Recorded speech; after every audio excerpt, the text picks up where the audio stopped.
Perek Daled Mishna Aleph. And this Mishnah discusses why certain shards are not susceptible to Tumah. The Mishnah starts, case number 1. Hacheres, a shard, an earthenware shard, she'eino yochel la'amoid, that it's not able to stand, mipnei ozno, because of its handle. And ozno literally means an ear, but the ear of a vessel is a handle. Oh, or shehoyo bo chidud, or the shard has a protuberance. V'hachidud, and that protuberance, machrio, weighs it down. So we have two cases. Case where we have a vessel with a handle, and what happened was that it broke, let's say right over there, and therefore the bottom shard can't stand up because it will be weighed down by the handle and it will spill out all its contents, and therefore this shard, the Mishnah rules, is tahar. It's not susceptible to tumah because it's not usable. The second case was a cup with a base,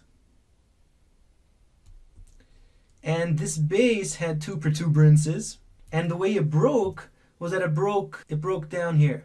Let's say right over there and right over there.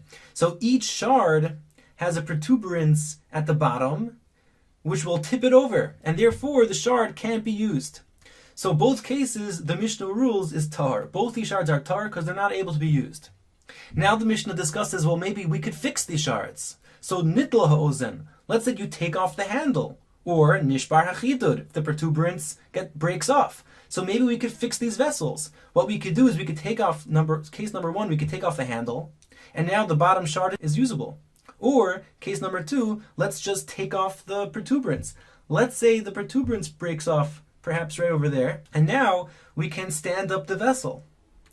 Nevertheless, the Mishnah says you can't repair shards. The Mishnah rules tahar. These shards, even though you fix them, they're still tahar. They're not considered usable anymore. Because once a shard breaks and becomes tahar, it's tahar forever. Because people throw out broken shards. People don't fix them. And once they're tahar and broken, they're always considered broken.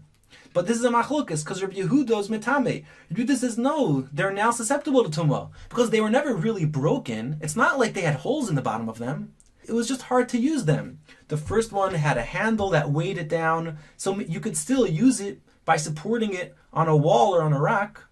This one had a protuberance that weighed it, that tipped it over, but you could still support it on the wall. So they weren't broken, they were just hard to use.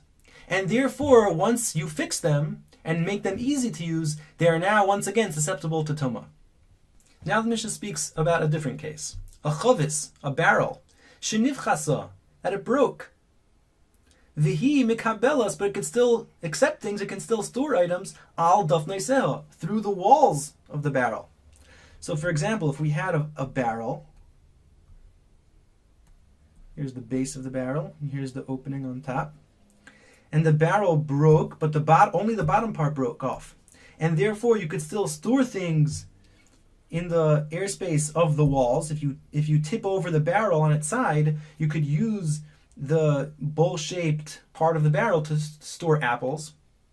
The second case is, or the Mishnah goes on, shenechlika kimin shtei arevos. Or shenechlika, it broke, it cracked, kimin shtei arevos. And it looks like two bowls, two arevos, two bowls. So in this case, it broke this way. And therefore, you could use this half as a bowl and this half as a bowl. So either the base broke off, or it shattered down the middle. So the Mishnah says it's a machlokas about these types of shards. So Rabbi Yehuda mitaher. Rabbi Yehuda rules that both these shards are tahar. Because Rabbi Yehuda holds that these shards, they can't function in the normal fashion that the original vessel functioned. The original vessel was made to stand upright.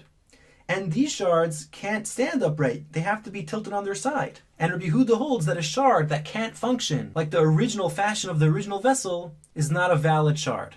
And the Mishnah goes on to say, "V'chachamim etamin." The Chachamim say that these shards can become tamei. They are susceptible to tumah, because the Chachamim, they agree to that principle, to that concept that the shards need to be able to be used in the similar fashion as the original vessel. But the Chachamim hold that these barrels were sometimes used on their side. They were stored on their side, or they are sometimes used on their side, and therefore a shard that can only be used on its side is still susceptible to tumah. Now it's your turn to read the Mishnah.